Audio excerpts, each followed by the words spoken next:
Hello, everybody, and welcome to Desert Bus for Hope, how the bus runs here on PAX Online, your nonstop source for info and all your questions answered about Desert Bus for Hope and the game we play. Anyways, I'm James, and I am the site's project manager and entertainer. Sounds kind of cool.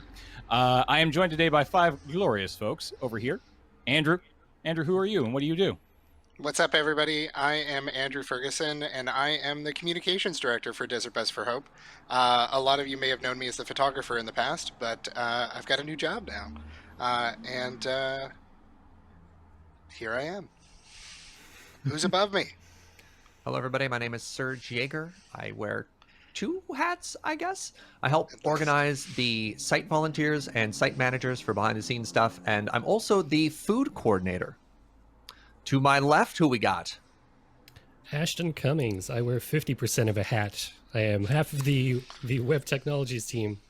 And to my left, right, this side is Johnny. Hi, I'm Johnny Blakeborough. I'm the broadcast producer of Desert Bus for Hope. And down below... I'm Graham Stark. I'm also one of the organizers, and I'm also going to refer, like James, graphic designer and entertainer. Back to you, James. This man reads from a cod. And yeah, we're here to answer your questions about Desert Bus. But what might help first, for anybody who is tuning in who might not know what Desert Bus is for us to explain what Desert Bus is, what we do when we do it. So to that, I turn to Graham. Graham, could you very quickly TLDR us Desert Bus for Hope? Well, I'm glad you asked. Desert Bus for Hope is an internet fundraising charity marathon. As far as we're aware, the first internet fundraising charity marathon started a number of years ago. I haven't done the math. 2007. Wow. Where this is 14 this year. Yeah. All right. And we raise money in support of Child's Play Charity, which is a charity that supports children in hospitals and domestic violence shelters all over the world to make it a little less awful to be a child in an awful situation. And we do that by running this marathon, this telethon, for as long as people keep giving us money while we are trapped in a room playing the worst video game ever made, Desert Bus, in which you drive a bus from Tucson, Arizona to Las Vegas, Nevada at 45 miles an hour in real time. And nothing happens in the game. After 8 hours, you arrive at your destination, you get a point, and then you turn around and go home, and it bounces back and forth like that and never ends. The bus lists to the side, so you have to hold down accelerate and keep correcting to stay on the road, so you have to constantly interact with it. And yeah, so someone's stuck playing that, and then the rest of us just try to make things entertaining while that happens. And someone's going to have to help me out with our most recent total, because over the past, I'm sorry, you said 14 years, yep, we have raised for Child's Play a total of approximately 6.1 million. Is that right? That's right. Yeah. Nice. I think that's right. Just unbelievable. Wow. Yeah. Ooh, yeah, right. Real money. Fancy. Yeah. Dang. So that is Desert Bus. We broadcast every November at twitch.tv/desertbus or at desertbus.org, where you can find more information if that TLDR was not enough. Mm-hmm. Perfect. And if you are interested in tuning in this year, we will be broadcasting on Friday, November 13th at 10 a.m. Exactly. And to speak actually a little bit more about this year's event, because obviously this is a Q&A and we've got a few questions about how this year is going to work for fairly obvious reasons. I'm going to pass it over to Andrew. I don't think you should pass it over to me. I'm just going to keep cutting in with this information all of the time. All right, that works too. Interrupting everybody. No, I'm kidding. We've actually got a lot of questions about this. We did sort of a poll among our fans in the Discord and folks via Twitter and to submit some questions. And a lot of the questions were related to, so, hey, what are you going to do this year? Because everything. And I just wanted to address that up front because the answer is we're still figuring that out. We can definitely tell you that Desert Bus for Hope is going to be happening for certain. It's going to be weird and fun, and it's probably arguably going to be weirder than normal. But we're still determining what kind of shape it's going to have. That's a terrifying prospect. Yeah, just I know, some right? people are sweating right now. Yeah. So traditionally what happens is we're all gathered in a room, with other people. You remember how that used to happen. So this year we're trying to figure out what's the best way that we could handle the event, either in a live setting with proper protocols in place for everyone's health and safety, or if we want to take a look at doing a virtual version of the event, or if we would look at doing sort of a mixture of the two. And we're currently evaluating quite a number of different plans to figure out what the shape of it is going to look like. The main thing that we can promise you is that it's going to be if you've seen it before, we can promise you it's going to be the same weird, wacky fun that we always do.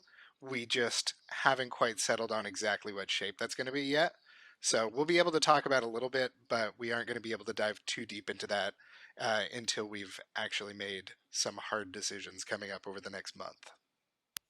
Yeah, I was going to say, luckily there are probably some people out there who look at what we've done in the past and think to themselves, how in God's name have you not made this decision already?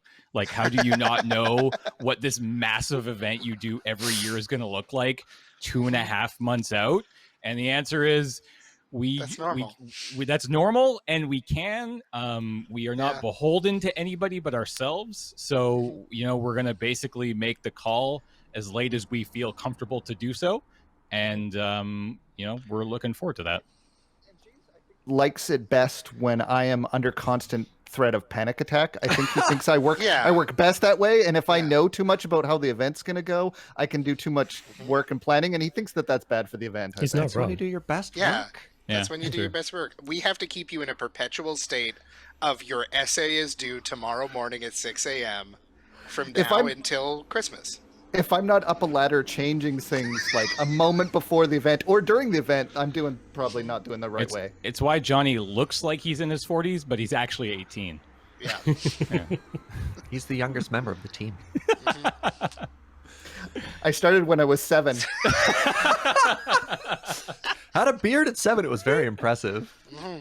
None of us just ever thought to ask. Yeah. Did anybody else have anything to add before we get into the questions? Just these are unprecedented times, so it's going to be an unprecedented desert bus. That's all we know for now. Yeah. We're just as excited to find out what it's going to look like as you are. Absolutely. So, for this panel, we asked all of you, both on Twitter, and did you ask anywhere else, Andrew? Did you? I threw it up on Discord and Facebook as well. Sweet. So be sure to be checking out all those places. You can find all that information over at desertbus.org, because that's going to be your best place to find out what's going on later this year. So we have hand selected about 10 questions here, and we're going to try to get through them as best we can in the next 50 minutes or so. So let's fire off the first one here from Dared00. Asks, what were some of the Desert Bus plans that were closest to fruition but eventually failed? I have an interesting answer to this. Yeah, let's hear it. In that so much of what I associate with Desert Bus is improvisation. And that means we're very quickly coming up with an idea, and then we're very quickly letting go of an idea. And so there's all sorts of bits that fluidly come in. And we're like, oh, this would be really cool a second ago, and we've moved on. And I don't have any regrets when I look back at Desert Bus. I don't say, oh, I wish we had done this thing, this moment got away, because of the fluid nature of how the show works. That's my personal answer. I have no regrets. I don't think, oh, I had this mega plan and it fell apart and that sucks. It's just like, no, every year is awesome.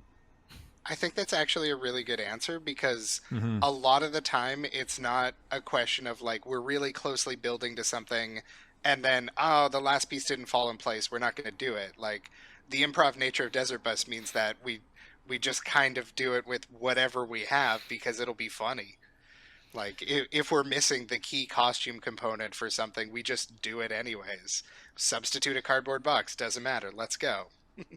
Sometimes in broadcast, a joke will come up and it'll be like an obvious visual or sound effect or something that we could do to complement it. And sometimes those feel like lost opportunities. You can't get to those quick enough. But as Serge says, things come up so quickly that you just move on to the next thing and you don't let that bother you. There has been some things that happened before Desert Bus when people have come with ideas to us that haven't actually made it, and I don't know how much we want to talk about those, but like I don't know if any of them came very close to actually happening.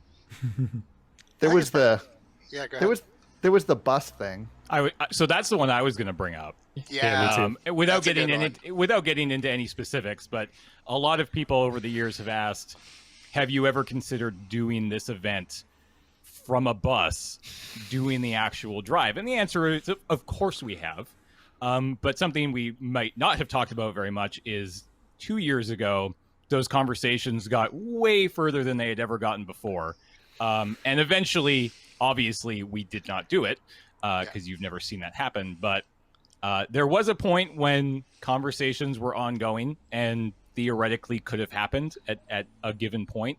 I think, generally speaking, most people agreed that while neat maybe for like a day or like a leg of that journey, doing it for the entire run would probably just not make it enjoyable.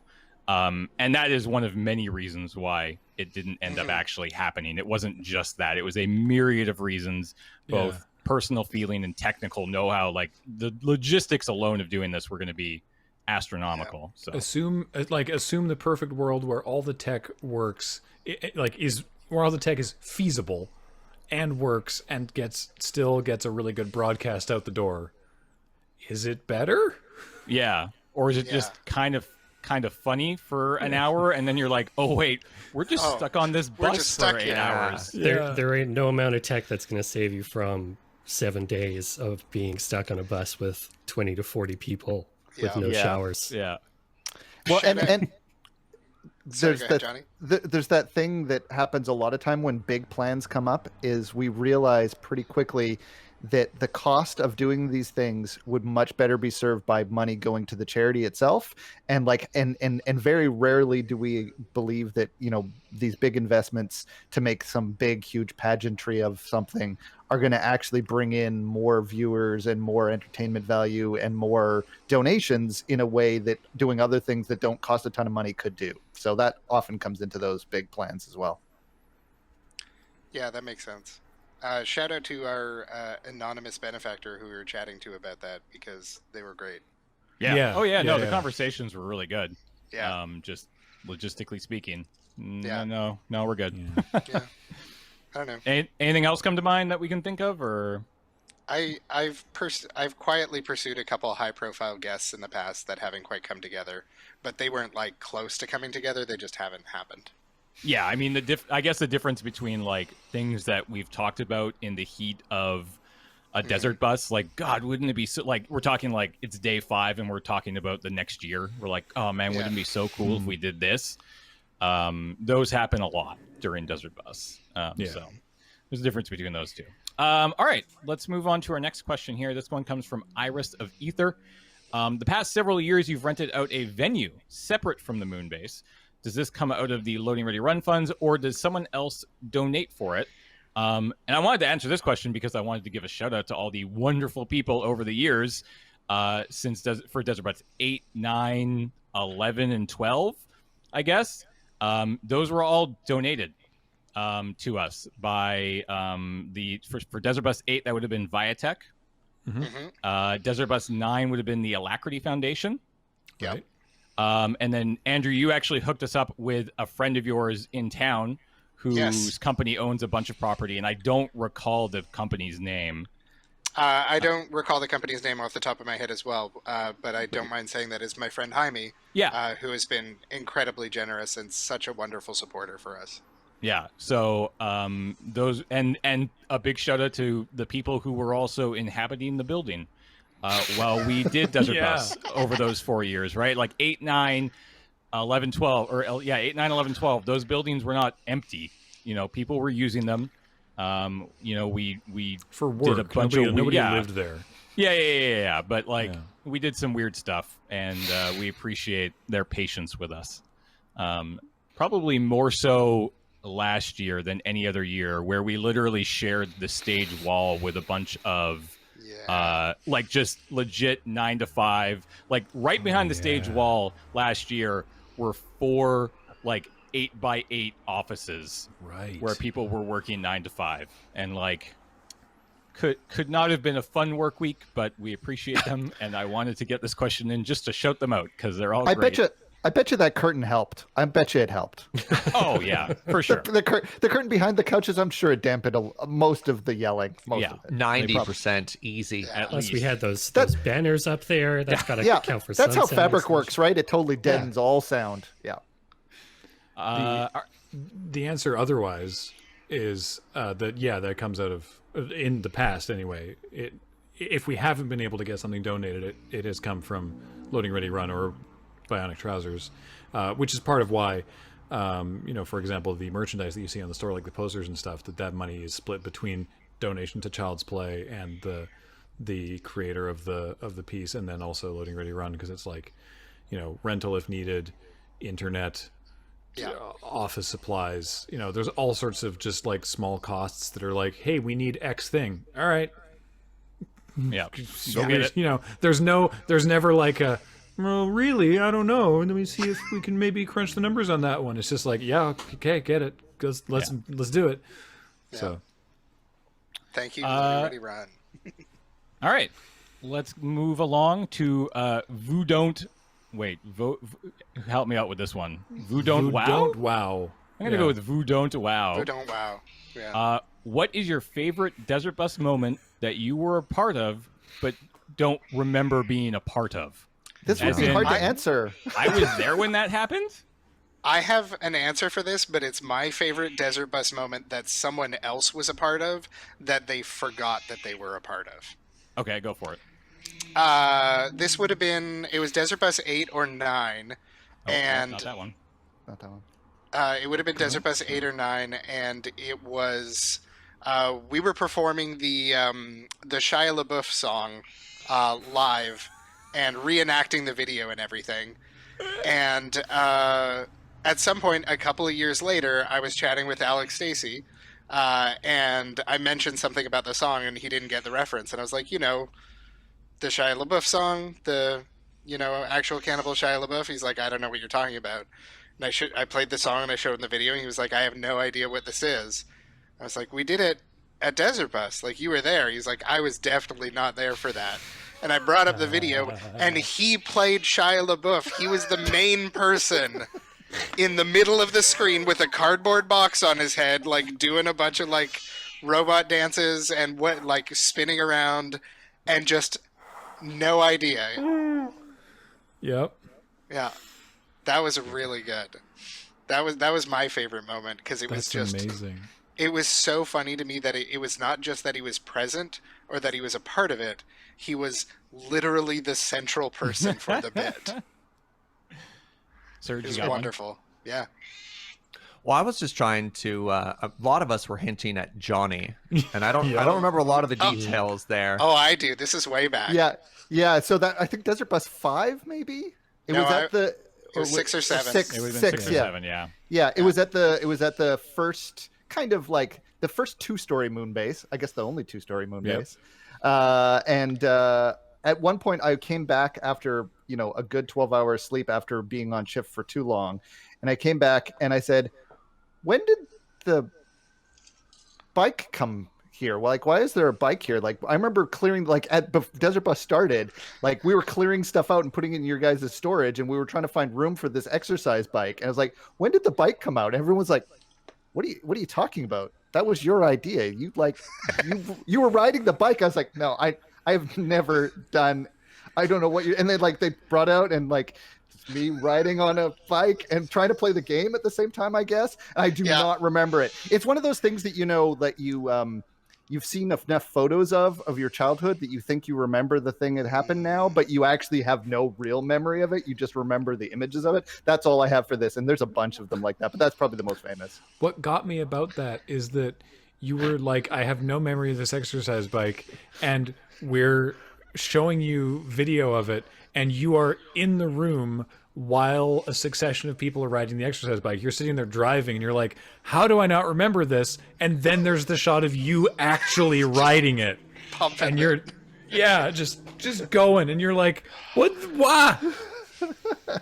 Oh God, I don't remember. For my part, I cannot think of a time that I remember not remembering. Yeah, because you can't say I remember every moment because that's provably false, right? From last year, you didn't understand the origins of Mike 5, even though you were in the room for the origins of Mike 5. Yep. Oh yeah, there you go. Thank you. Yeah, Nice. yeah. It was like an hour later, but And you were like, I was helping, Kathleen with something. He was like, no, you were here for that bit. Yeah, that was good. I think the only thing that I remember seeing over the years that sort of popped back, and I think it was at Desert Bus 8, is a shot. It's a wide shot of the room, and everybody in the room at the time is grouped very closely together and all wrapped around one single belt that's been like chained together. right. And it's like, Chris Fugi is like reaching out, and I'm in, like, this happened in the morning. I'm in that thing. I do not remember that experience at all. So that's definitely one that hits home for me. I guess I'm curious. Let's tweak this question a little bit. Is there a moment that you wish you were a part of, or you saw and you made yourself a part of the next thing? And I asked this question because 100% last year, when the first night you guys did Hamfather, I needed to be a part of that dumb joke. I couldn't not be a part of that joke. That was completely off your normal schedule too. Yeah. Oh yeah. No, that I had to be a part of that, and I had to go big, and I felt really good about it. Is there anything over the years that you're like, oh, I wish I was there, or you got to be there later in the run because it was like an ongoing bit or something like that? I'll give people a chance to think about this while I answer the previous question quickly. The thing that I don't remember is when we did lip syncing, and I did Sabotage. You forgot that you did that?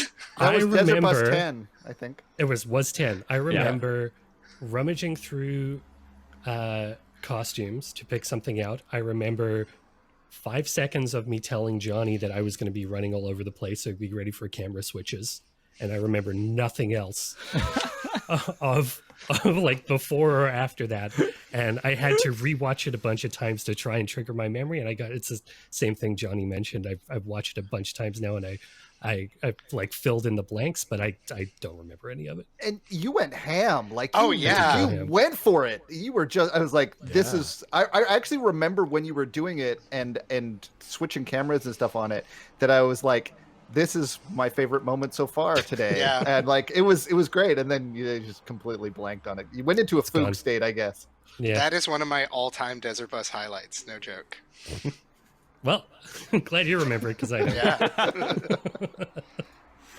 To James's question, this is kind of funny because it's like proto Corp line, because there was one year, I don't remember what year Desert Bus it was, that Alex was doing. He did this bit late at night called Derp Line, which was just like a phone-in radio show thing where he had to like guess what prop was being put in his hand or something like that. And the viewers, the chat, were demanding more of that. And it was like, he's not here right now. Stop asking. And eventually I was like, fine, I don't know, because I had not had the bit explained. I was like, I don't know what this is apart from it's a radio show, so fine, I'm doing my own. It's called, because this is the year that Quap was a thing, I'm like, it's called Quap Line. It's a completely different thing. We're doing this now just to shut you up. And this would have been 6. Yeah, and then he did another one the next night, and I did another one the other day, and then eventually, after getting like Beej and Ian and Kathleen involved, then as a group we coalesced it into Corp Line on a later year, and then it would take me years of going, we should really do this as a thing before we would actually turn that into a separate podcast. But the first year, it wasn't like me trying to be like, man, I really want to do that thing. It was like, okay, I'll do a radio show. Fine, everyone keeps asking about it. Well, because we try not. It was a spite joke. We try not to steal bits, right? Like, Yeah. If somebody has a bit that's associated with them that's like important to them, Yeah. they do it when they're around, and like other people can participate with it and join and add to it. But like, I'm not just gonna do like for an example, like I'm generally not gonna do Snorsh Hype Man by myself. I'm gonna do it with Kathleen because it's connected to Kathleen's character who originated that kind of thing. Mm-hmm. Yeah. Y'all are welcome to play Coffee Pong whenever you want. Just gonna throw that one right out there. Yeah. Ooh. Oh, sweet. Heck yeah. MySpace is really good at Coffee Pong. Yeah. Oh yeah. Yeah. It's really good at yelling. All right. Let's For move on those- to this. Oh, go ahead. MySpace is Andrew's cat. For anyone watching who has no idea what we're talking about. Yes, that's fair. And the chat is yelling "show cat" at this point. Yeah. So there you what's go. up, everybody? This is my cat MySpace. Aw, hey MySpace. She's adorable. She's loud. Yeah, you can't just She talk is about loud. a cat and not show a cat. You're right, Andrew. Yeah. Good point. Yeah. All right. Next question comes from Pat Bear. Pat Bear. Possibly our friend Pat Bear, who asks a very good question. Outside of playing the game, is there anything that has to happen, or it's not Desert Bus? Oh. So I'll say this: I would argue that we could probably get away without playing the game at this point. Yeah, Yeah. I think we could. Controversial. At the very least, I think we could get away with pre-recording 5 minutes of footage and just looping it for 7 days. that for years. Yeah, I was gonna say like last year.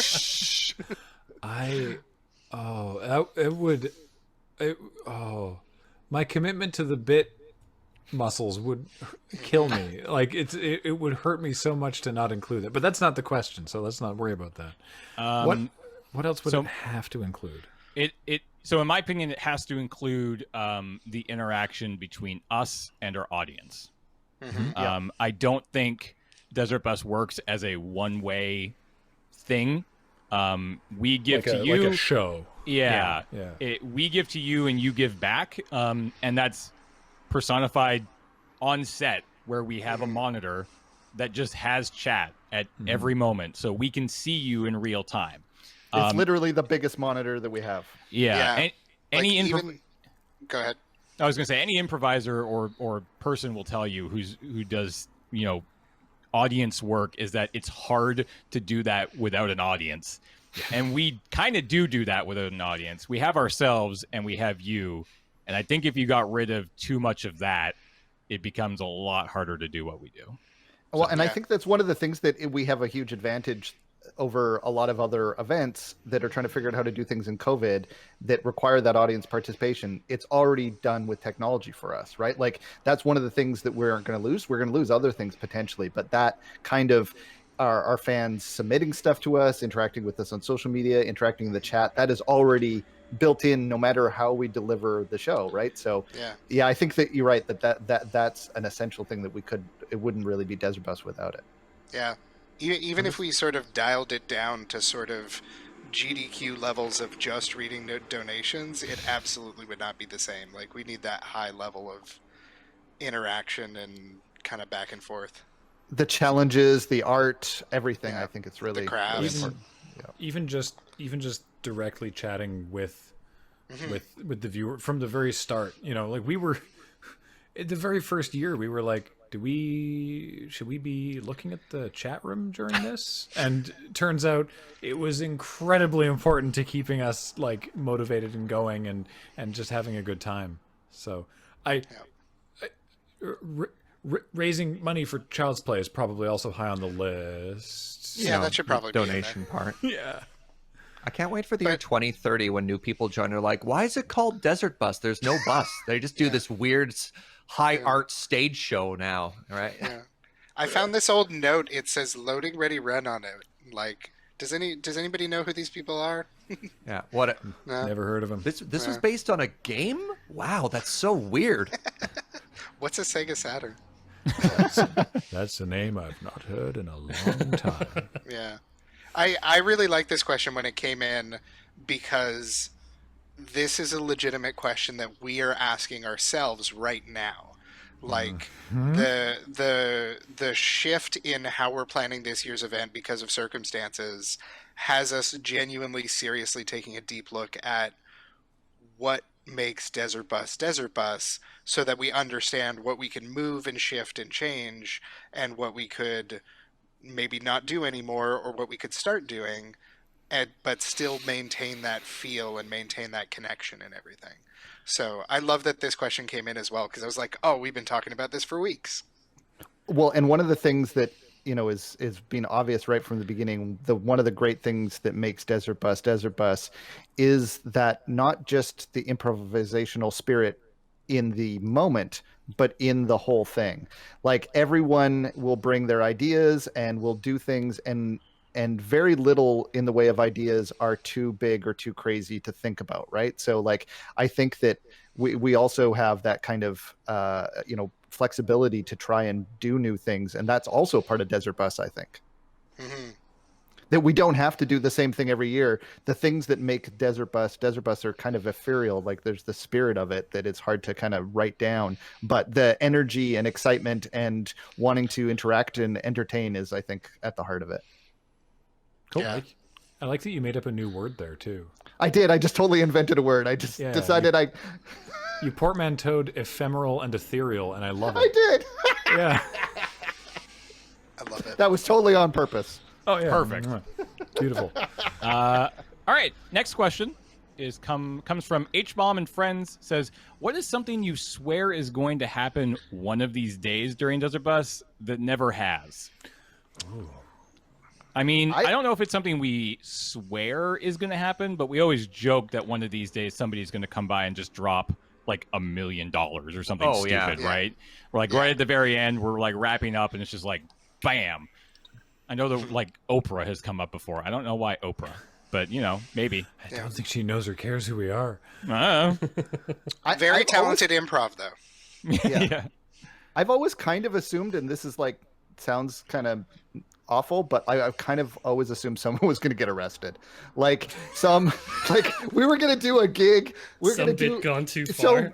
And people weren't going to get it, and the cops were going to show up, and like we're going to try and have to explain what Desert Bus is to them, and they're just going to take someone away. Yeah. They're just going to take someone away. It hasn't happened yet.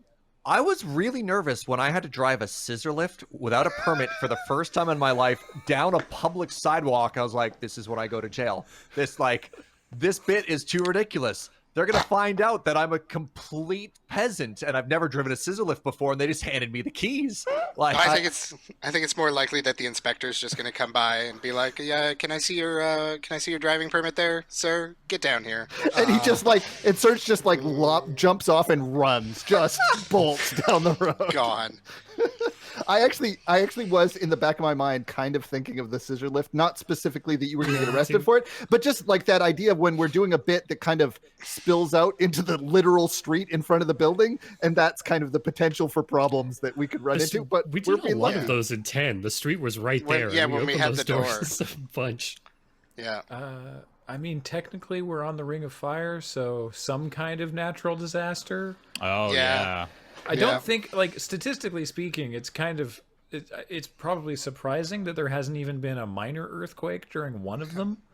We had that terrible, terrible snowstorm during earlier Desert Bus, and it was when Ian and Corey and I were staying out with you and Kathleen and Alex, and we couldn't get the car out, and we couldn't get a cab, and we thought we were going to die in the snow as we waited for a cab to come for us. That sucked. Has the I think power we had ever the blackout as well. we had a blackout one year in the basement. We ran everything off telephones. Yeah. Oh God, I remember that. Holy moly. Yeah, and we kept on I've switching. Yeah. I've been there I was there for when the internet cut out and we had to run it off people's cell phones data plans. Off Johnny's phone. Yeah, off of Johnny's phone. As the university's fine. They'll pay for it. It's fine. It was either I hope 8 none or of my 9. coworkers are watching this. We had like a legit flooding issue that I just kind of like quietly dealt with off to the side. Wait, during the run, or was this during the beforehand? run? During the run, one of the site volunteers found there was water literally running down one of the walls, and I was just like, "All right, well, this is my job." Yeah, perfect. If a lot of you don't know what happened, that means I did my job. No idea. Great job. That was the same year we got invaded by members of the one of the local political parties. Like, we had ministers just kind of wander in. Jeez. So it's very much anything could happen at Desert Bus. The list of things that we swear is going to happen one of these days is really long, because it could be just anything. I was going to ask what venue that was, but that has answered that question. Okay. Yeah. The whole all of Desert Bus is so fantastical that, like, I think my expectations of what can and will happen at Desert Bus have been expanded considerably, and they continue to be, and they don't get limited; they get expanded every year. Nice. All right, next question comes from Nanobis. Beach. Beach. Yeah. Beach. Yeah. Beach. Beach. Sure, beach. Beach. Solid 13.5 out of 7. Beach. Yeah. Well, beach. Sure. Beach. All right, moving on. Exhausted Elox, do you have a pass-down procedure around shift changes, i.e., explain upcoming auctions, review the giveaways, discuss new memes generated on shift? Do you have an expectation for how much time before shift people should be arriving for a smooth handoff? Varies based on the shift. Very on the department as well. Wait, Yeah, well, shift this and is interesting. department. Is this for volunteers or is this for talent? I mean, Because I think we can. I think answer it that's for an both. important distinction, right? Yeah, I mean, certainly volunteers are a lot more structured than talent because they have, generally speaking, like 2 hours of overlap, and we've sort of shifted everybody onto those 6-hour shifts, right? Did we do that last year? I think Yes. broadcast is Yeah. different. They're all synced except for broadcast, I guess, but that remains to be seen what we'll do this year. Yeah. We should stick to using entertainers instead of talent, Yeah, That's a very good point. because same. shift as everybody who everyone. volunteers for us is talented as hell. Heck yeah.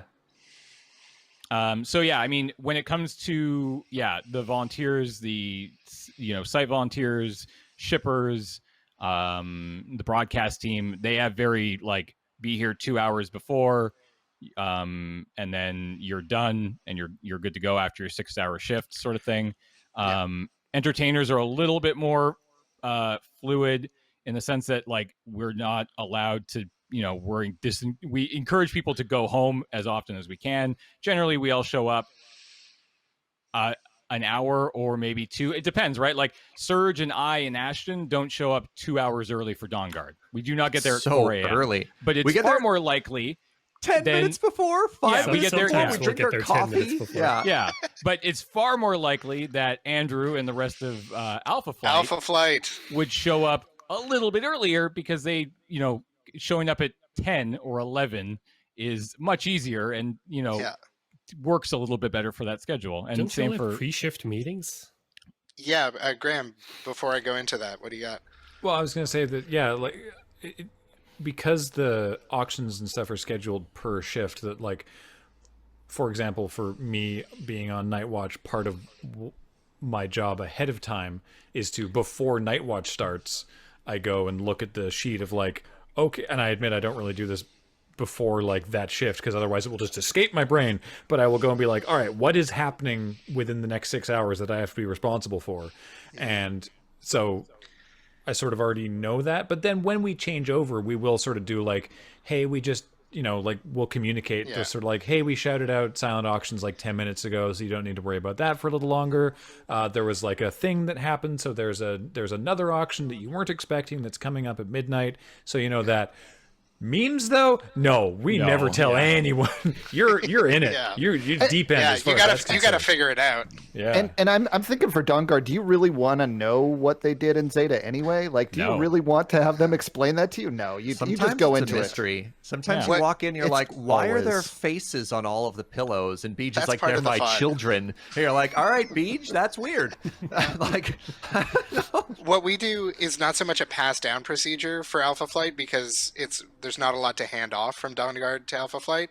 It's what we did was we started having kind of a unified everybody on Alpha Flight, entertainers and volunteers, get together for a huddle about 10-15 minutes before we start our shift, just to kind of align on what do we want to do during this shift, what kind of stuff are people worried about, is there any particular did we forget to come up with an idea for the art challenge, or is today the day that one of the volunteers wants to come on camera for a little bit and highlight something that they like to do? So just making sure that we're all on the same page, because we didn't plan it this way, but somehow all of us who are like type A personalities wound up on Alpha Flight. So we're very organized. We're here. We have an agenda. I think the only real universal pass down procedure is all of us frantically at the last minute trying to figure out how to hand off the lav mics so that the people coming in can do their intro bit as we're all just trying to frantically shuffle around, and then we forget that we have to do that until about a minute before we have to do it again the next day. Yeah. I do want to give one particular shout out to the site managers for information handoff, because there's a lot of things that can only be accomplished during business hours. So if we run out of a certain type of food, if we need to go to the store, something like that. But if you discover that at Zeta, if you discover that at 8 p.m., how does that communication get passed on the next morning? And so the site managers have done a pretty great job of making sure, through the game of telephone and the advent of Slack and other organizational tools, that those messages do make it through the full 24-hour circuit. So they have a pretty sophisticated method of like, okay, here's how we talk, here's where it's recorded. Let's check in and make sure there's no confusion at every shift handoff. Cool. Nice. All right, moving on. Next question is from that guy, 575. You know, that guy. That guy. That guy. When did you realize Desert Bus was a big deal?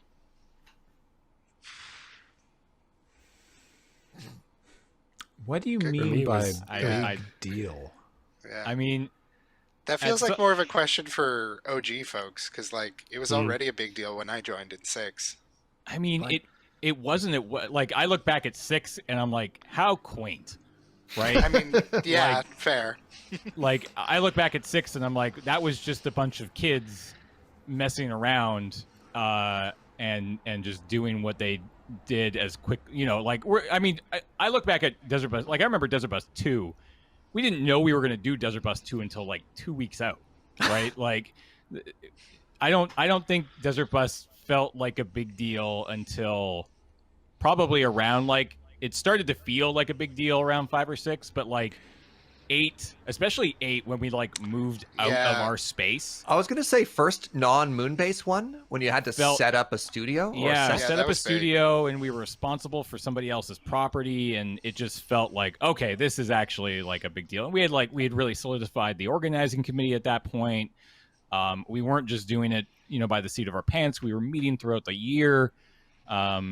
I don't really know. Yeah, I can't really pinpoint exactly when that moment was, but it was probably somewhere between like 7 and 8.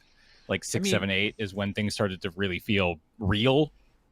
For me, it's like, what do you consider a big deal, right? Because like we did a little more than 2 weeks ahead of Desert Bus 2. Like we actually, for somehow, Desert Bus 2, we had Felicia Day and Will Wheaton call in on Desert Bus 2, right? Like.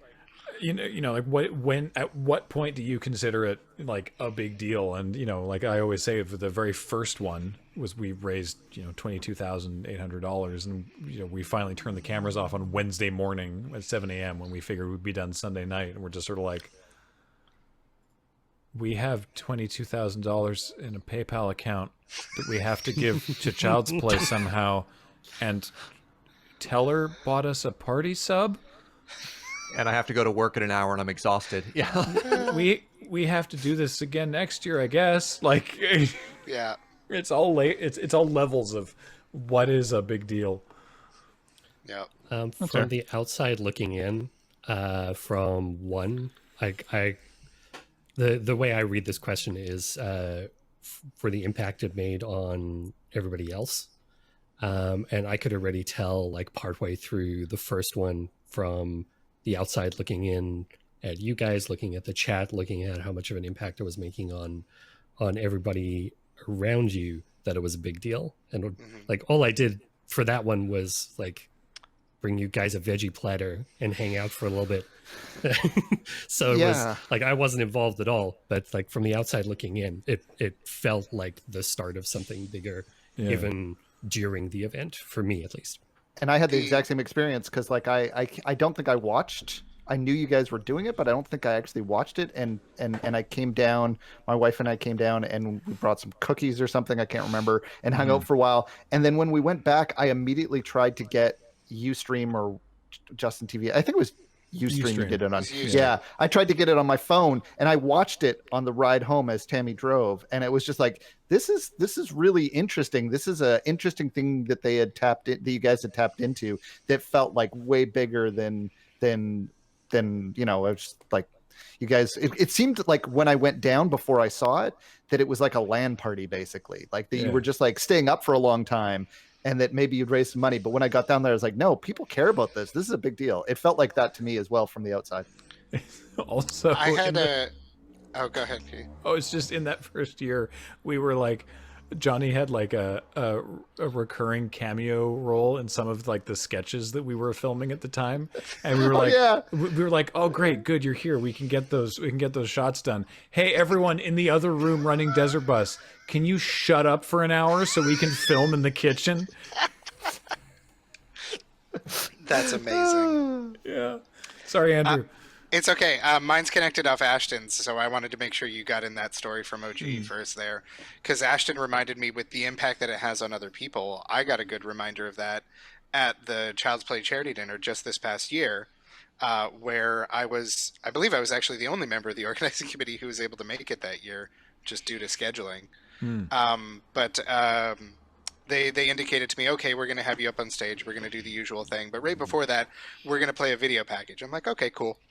And I didn't ask what the video package was, and I should have, because it was what it actually was a video that they had put together from one of the technologists in residence at one of the children's hospitals who had been hired using funds from via Child's Play charity.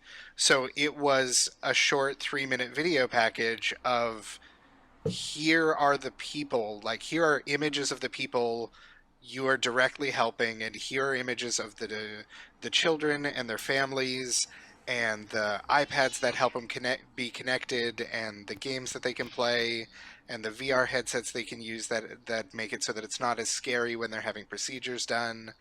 And that just incredibly hit home for me, because we don't see them.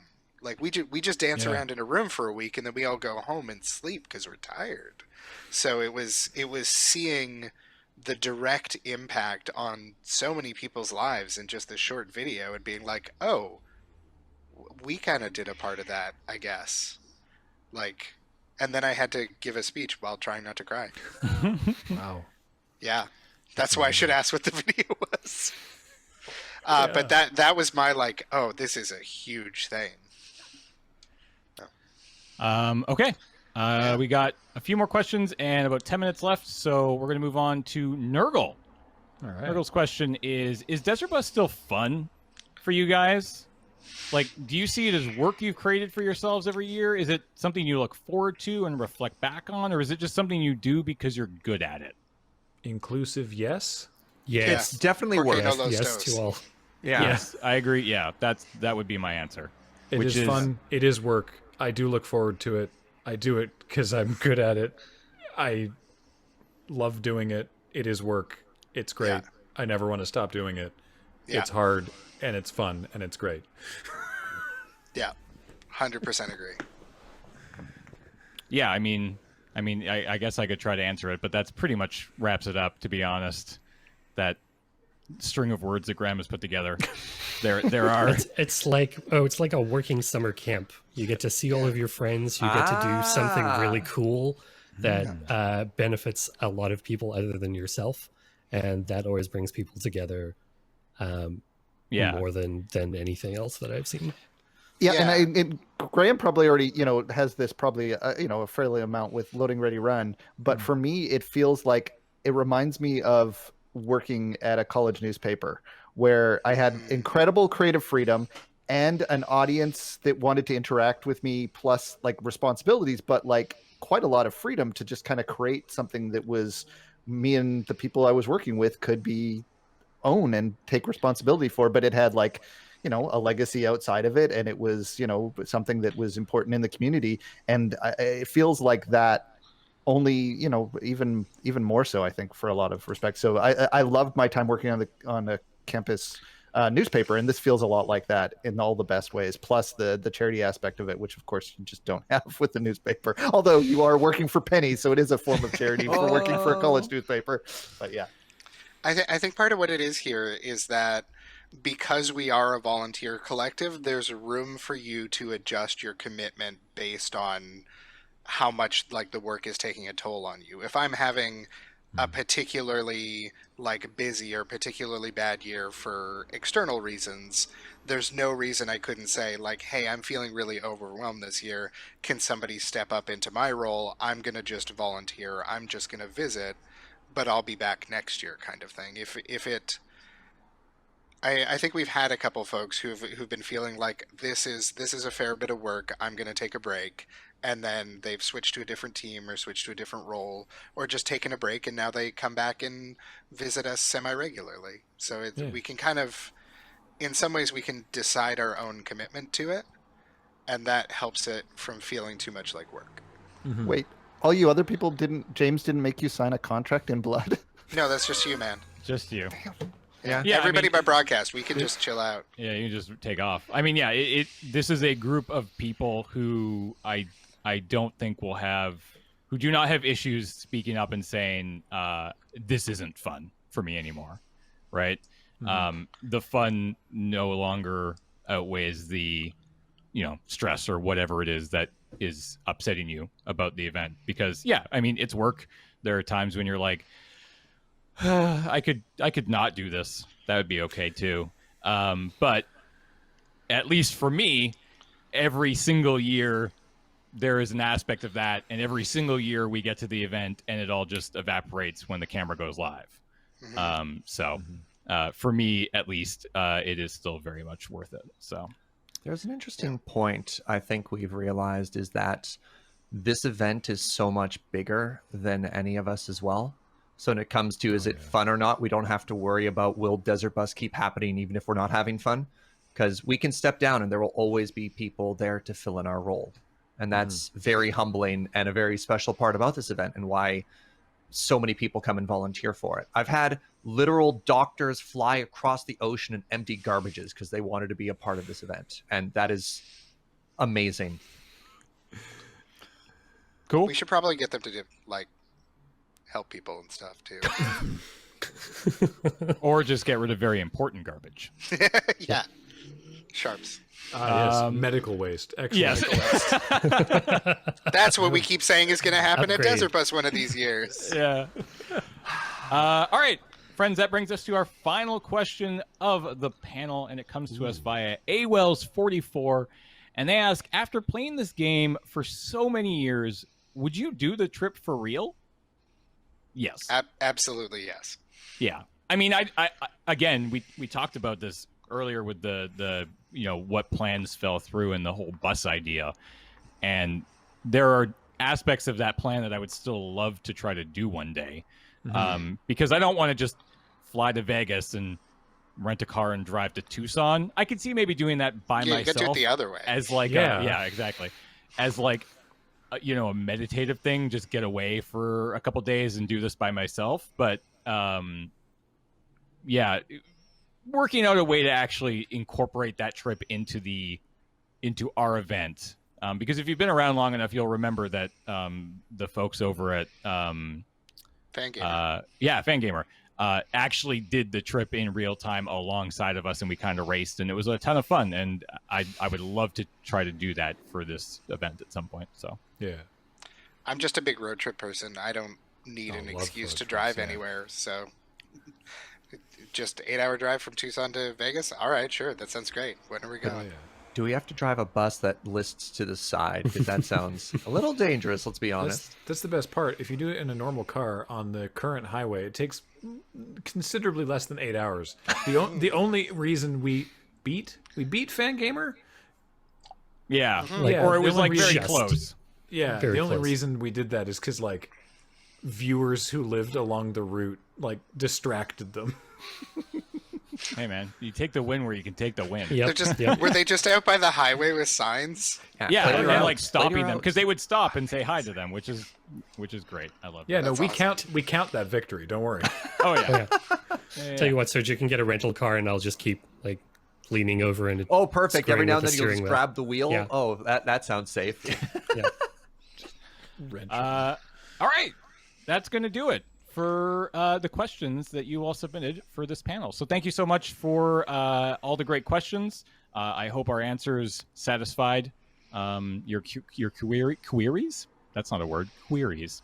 And I'm going to pass it back over to Andrew for a second, and he can tell you where to find us in 2.5 months.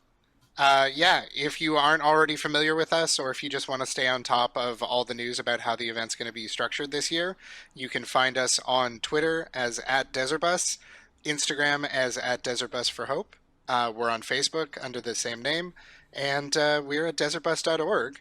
And as always, every November, the bus rides, so we will see you Friday, November 13th.